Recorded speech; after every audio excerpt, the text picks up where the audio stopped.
இன்னும் சில ஆண்களுக்கு அவங்களுக்கு இப்போ குடிப்பழக்கம் இருக்குது, இல்லை ஸ்மோக் பண்ணுறாங்க அப்படின்னா ஆணுறுப்புக்கு போகிற ரத்த ஓட்டத்துலையோ இல்லை நரம்புகள்லையோ பாதிப்பு ஏற்படுறதுக்கான வாய்ப்புகள் இருக்குது. அதனாலையும் முன்னாடி நார்மலாக இருந்த செக்ஷுவல் ஃபங்க்ஷன் அவங்களுக்கு இப்போ வந்து கொஞ்சம்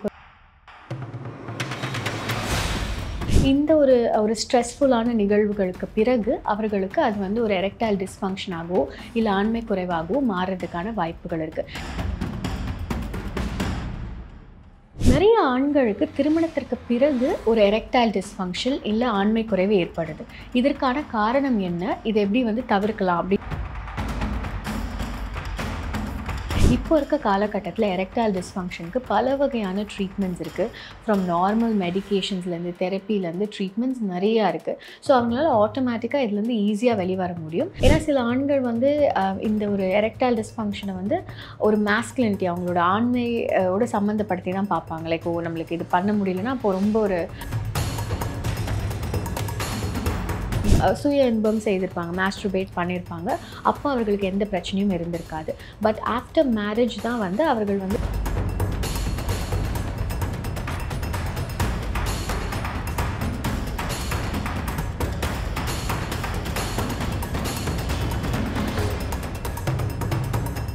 ஹாய், ரியல் ஒன் நேயர்களுக்கு வணக்கம். I'm doctor Nivedita Kamaraj, infertility specialist and cosmetic gynaecologist. So இன்றைக்கி நம்ம பார்க்க போகிற டாபிக், நிறைய ஆண்களுக்கு திருமணத்திற்கு பிறகு ஒரு எரெக்டைல் டிஸ்ஃபங்க்ஷன் இல்லை ஆண்மை குறைவு ஏற்படுது. இதற்கான காரணம் என்ன, இதை எப்படி வந்து தவிர்க்கலாம் அப்படின்றது தான் இன்றைக்கி நம்ம பார்க்க போகிறோம். ஸோ இப்போ இருக்க காலகட்டத்தில் நிறையா ஆண்களும் சரி, சில நேரங்களில் பெண்களும் சரி, கெரியர், ப்ரொஃபஷன், அதில் இருக்க க்ரோத் அப்படின்றத நோக்கி ஓடிக்கொண்டே இருக்காங்க இல்லையா?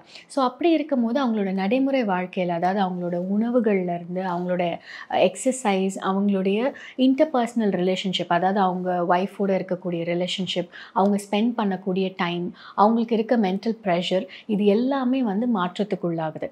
இப்படி ஆகும்பொழுது கண்டிப்பாக இது வந்து உங்கள் செக்ஷுவல் லைஃப்லேயும் ஒரு தாக்கத்தை ஏற்படுறதுக்கான வாய்ப்புகள் கண்டிப்பாக இருக்குது. ஸோ அப்படி இருக்கும் பொழுது ஆண்களுக்கு முதல் முக்கியமான விஷயம் ஸ்ட்ரெஸ் தான். ஸோ ஒரு வெறுப்புத்தன்மை அப்படின்றது இல்லை ஒரு எரெக்ஷன் அப்படின்றதுக்கு வெறும் ஃபிசிக்கலாக மட்டும் அவங்க ஹெல்த்தியாக இருந்தால் பத்தாது, சைக்கலாஜிக்கலாகவும் அவங்க வந்து ஒரு ரிலாக்ஸ்டாகவும் ஒரு சம மனநிலையில் இருக்க வேண்டியது ரொம்ப ரொம்ப அவசியம். ரொம்ப வந்து பதற்றத்தோடு இருக்கும் பொழுது, இல்லை ரொம்ப வந்து ஒரு ஃபினான்ஷியல் ப்ரெஷர், இல்லை வந்து வீட்டில் வந்து நிறைய பிரச்சனைகள் நடந்துகிட்ருக்கு, இல்லை அவங்க ஒய்ஃப்க்கும் அவங்களுக்குமே ஒரு இன்டர்பர்சனலாக ஒரு கான்ஃப்ளிக்ட் இருக்குது அப்படின்ற பட்சத்தில் அவங்க மனதில் நிறைய விஷயங்கள் அவங்கள ஸ்ட்ரெஸ் ஆக்கி கொண்டு இருக்கும் பொழுது அவங்களால பெர்ஃபார்ம் பண்ண முடியாமல் போகிறதுக்கான வாய்ப்புகள் இருக்குது. ஸோ அது வரைக்கும் நார்மலாக இருந்த அவர்களுடைய எரெக்டைல் ஃபங்க்ஷன் இந்த ஒரு ஸ்ட்ரெஸ்ஃபுல்லான நிகழ்வுகளுக்கு பிறகு அவர்களுக்கு அது வந்து ஒரு எரெக்டைல் டிஸ்ஃபங்க்ஷனாகவோ இல்லை ஆண்மை குறைவாகவோ மாறுறதுக்கான வாய்ப்புகள் இருக்குது. ஏன்னா நிறைய நேரங்களில் அவங்க வந்து என்ன சாப்பிட்றோம், ரொம்ப ஹெல்த்தியாக சாப்பிட்டா எல்லாமே நார்மல் ஆகிடும் அப்படின்ற மைண்ட் செட்டில் இருப்பாங்க. பட் அவங்க மைண்ட் எவ்வளோ தூரம் ரிலாக்ஸ்டாக இருக்குன்றதை பற்றி யோசிச்சிருக்க மாட்டாங்க. But that's the number one reason. ரிலாக்ஸ்டாகவும் கான்ஃபிடென்ட்டாகவும் லேட் பேக்னு சொல்லுவோம். கொஞ்சம் வந்து அதை பற்றி ரொம்ப ஓவர் ஃபோக்கஸ்டாக அந்த நேரத்தில் இல்லாமல் ஒரு ஓகே எல்லாம் ஓகேவாக இருக்கும் அப்படின்ற மாதிரி ஒரு லெஸ் ஃபோக்கஸ்டாக இருக்கும் பொழுது அவங்களால கரெக்டாக பெர்ஃபார்ம் பண்ண முடியறதுக்கான வாய்ப்புகள் ரொம்ப ரொம்ப அதிகம். ஸோ ஆண்களுக்கு ஆஃப்டர் மேரேஜ் இந்த மாதிரி ப்ராப்ளம் வருது அப்படின்னா இன்னும் 2-3 விஷயங்கள் இருக்கலாம். இப்போ சில நேரங்களில் அவங்க திருமணத்திற்கு பிறகு இமீடியட்டாக ஒரு ப்ரெக்னென்சி பிளான் பண்ணலாம், இல்லை ஓகே இமீடியட்டாக வந்து ஒரு கன்சீவ் ஆனால் பெட்டர் அப்படின்ற யோசனையில் இருக்கலாம்.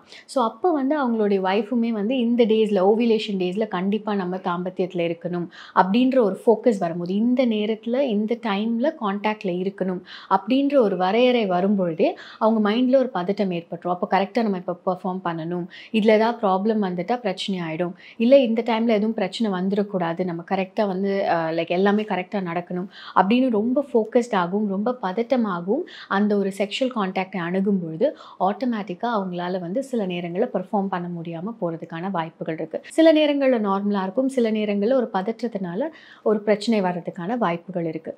இன்னும் சில ஆண்களுக்கு நான் முன்னாடியே சொன்ன மாதிரி ஃபினான்ஷியல் ப்ராப்ளம்ஸ், லைக் வீட்டில் இருக்க பண குழப்பங்கள், இல்லை வந்து உள்ளே இருக்கிற பிரச்சனைகள், இதெல்லாம் அவங்க மைண்டில் எப்போவுமே ஒரு பின்னாடி ஓடிக்கொண்டிருக்கிறதுனால அவங்களால அந்த நேரத்தில் பெர்ஃபார்ம் பண்ண முடியாமல் போகிறதுக்கான வாய்ப்புகள் இருக்குது. இன்னும் சில ஆண்களுக்கு அவங்களுக்கு இப்போ குடிப்பழக்கம் இருக்குது, இல்லை ஸ்மோக் பண்ணுறாங்க அப்படின்னா ஆணுறுப்புக்கு போகிற ரத்த ஓட்டத்திலையோ இல்லை நரம்புகள்லையோ பாதிப்பு ஏற்படுறதுக்கான வாய்ப்புகள் இருக்குது. அதனாலையும் முன்னாடி நார்மலாக இருந்த செக்ஷுவல் ஃபங்க்ஷன் அவங்களுக்கு இப்போ வந்து கொஞ்சம் குறையறதுக்கான வாய்ப்புகள் இருக்குது. ஆண்மை குறைவு ஏற்படுறதுக்கான வாய்ப்பு இருக்குது. இதே நேரத்தில் சில ஆண்களுக்கு வந்து கொஞ்சம் உடல் பருமன் அதிகமாகிறது. இப்போ அவங்களோட ஃபுட்டில் வந்து கரெக்டான ஊட்டச்சத்து இல்லாமல் அவர்களுக்கு அதிகமாக கொழுப்பு சத்தும் அதிகமாக கார்போஹைட்ரேட்ஸும் இருக்கும் பொழுது அதனாலையும் சில நேரங்களில் அவர்களுக்கு ரத்த ஓட்டத்திலையோ இல்லை அந்த ஃபங்க்ஷனிங்லேயோ ப்ராப்ளம் வர்றதுக்கான வாய்ப்புகள் இருக்குது. ஸோ அதையும் மாற்றிக்கொள்ள வேண்டியது. கரெக்டான உணவு முறைகள், கரெக்டான உடற்பயிற்சி, கரெக்டான அவங்க ஹைட்டுக்கு ஏற்ற வெயிட், கொஞ்சம் அதற்கான முயற்சிகள் எடுக்கும் பொழுதும் இந்த பிரச்சனையிலிருந்து வெளிவரதுக்கான வாய்ப்புகள் இருக்குது. ஸோ நடைமுறை வாழ்க்கையில் இருக்கிற மாற்றங்கள் அவங்களோட ஃபிசிக்கல் அண்ட் அவங்களோட சைக்கலாஜிக்கல் விஷயங்கள் தான் ஆண்களுக்கு வந்து ஒரு ஆண்மை குறைவை ஏற்படுத்துறதுக்கான வாய்ப்புகள் இருக்குது. இதற்கு ஒருவேளை அவர்களுக்கு அந்த மாதிரி ஒரு பிரச்சனை இருந்தாலும் அதற்காக உடனே வந்து ரொம்ப பதட்டப்படுறது, இல்லை இது ரொம்ப பிரச்சனை ஆயிடுச்சு, இதுலேருந்து வெளில வர முடியாது அப்படின்னு யோசிக்கிறத முதல்ல தவிர்க்கணும். ஏன்னா இப்போ இருக்க காலகட்டத்தில் எரெக்டைல் டிஸ்ஃபங்க்ஷனுக்கு பல வகையான ட்ரீட்மெண்ட்ஸ் இருக்குது. ஃப்ரம் நார்மல் மெடிக்கேஷன்ஸ்லேருந்து தெரப்பிலேருந்து ட்ரீட்மெண்ட்ஸ் நிறையா இருக்குது. ஸோ அவங்களால ஆட்டோமேட்டிக்காக இதுலேருந்து ஈஸியாக வெளிவர முடியும். ஸோ இந்த மாதிரி பிரச்சனைகள் அவங்க ஃபேஸ் பண்ணுறாங்க, இதுக்கு முன்னாடி ஃபேஸ் பண்ணதில் இப்போ தான் ஃபேஸ் பண்ணுறாங்க அப்படின்னா கண்டிப்பாக கரெக்டான ஒரு நிபுணரை அணுகி இதற்கான தீர்வுகள் என்ன ப்ராப்ளம், எதனால் இது ஏற்பட்டதுன்றதை கண்டுபிடிச்சி அதை சரி பண்ணால் ஆட்டோமேட்டிக்காக அவங்க sexual life will be back on track. But அதை வந்து ஃபோக்கஸ்டாக, ஏன்னா சில ஆண்கள் வந்து இந்த ஒரு எரெக்டைல் டிஸ்ஃபங்க்ஷனை வந்து ஒரு மாஸ்குலினிட்டி அவங்களோட ஆண்மையோட சம்மந்தப்படுத்தி தான் பார்ப்பாங்க. லைக் நம்மளுக்கு இது பண்ண முடியலன்னா அப்போ ரொம்ப அது ஒரு எம்பாரசிங்கான ஒரு விஷயம் அப்படின்ற மாதிரி யோசிப்பாங்க. அப்படி இருக்க வேண்டியது கிடையாது. இது ஒரு ஹெல்த் சம்மந்தப்பட்ட விஷயன்றதுனால எப்படி உங்களுக்கு மற்ற பிரச்சனைகள் வரும்போது ஒரு டாக்டரை ஈஸியாக அணுகி அதை வெளிப்படையாக பேசி அதற்கான தீர்வுகள் பெற்றுக்கொள்ள முடியுமோ அதே மாதிரி இந்த ப்ராப்ளம்க்கும் கரெக்டான நிபுணர் அணுகும் பொழுது என்ன பிரச்சனைன்றதை நம்ம கண்டறிந்து அதை கரெக்டாக சால்வ் பண்ணுறதுக்கான வாய்ப்புகள் அதிகமாகவே இருக்குது. ஸோ இதுக்கு முன்னாடி இந்த பிரச்சனைகள் இல்லை. அண்ட் சில நேரங்களில் வந்து சுய இன்பம் செய்யும் பொழுது இந்த பிரச்சனை வெளி வராது. ஸோ நிறைய ஆண்கள் வந்து இதுக்கு முன்னாடி, அதாவது மேரேஜ்க்கு முன்னாடி செக்ஷுவல் கான்டாக்டில் இருந்திருக்க மாட்டாங்க. பட் அவங்க ஒரு சுய இன்பம் செய்திருப்பாங்க, மாஸ்டர்பேட் பண்ணியிருப்பாங்க. அப்போ அவர்களுக்கு எந்த பிரச்சனையும் இருந்திருக்காது. பட் ஆஃப்டர் மேரேஜ் தான் வந்து அவர்கள் வந்து கரெக்டான செக்ஷுவல் கான்டாக்டில் இருக்கும் பொழுது இந்த பிரச்சனை வரது உணருவாங்க. ஏன்னா அந்த நேரத்தில் தான் அதனுடைய தாக்கம் தெரியும். அதற்கு முன்பதாக அது தெரியாது. மாஸ்டர்பேட் பண்ணும்பொழுது எரெக்டைல் டிஸ்ஃபங்க்ஷன் இருந்தாலுமே அதை கண்டுபிடிக்கிறதுக்கான வாய்ப்புகள் கம்மி கிடையாது. ஸோ அப்படி இருக்கும்போது இந்த நேரத்தில் இந்த பிரச்சனைகள் வெளிப்படும் பொழுது கரெக்டாக அதை பதட்டப்படாமல் ரிலாக்ஸ்டாக ஒரு டாக்டர் அணுகி இதை சரிப்படுத்தி கொள்றதுக்கான சேனலை மட்டும் நம்ம தேர்ந்தெடுக்க வேண்டியது ரொம்ப ரொம்ப அவசியம்.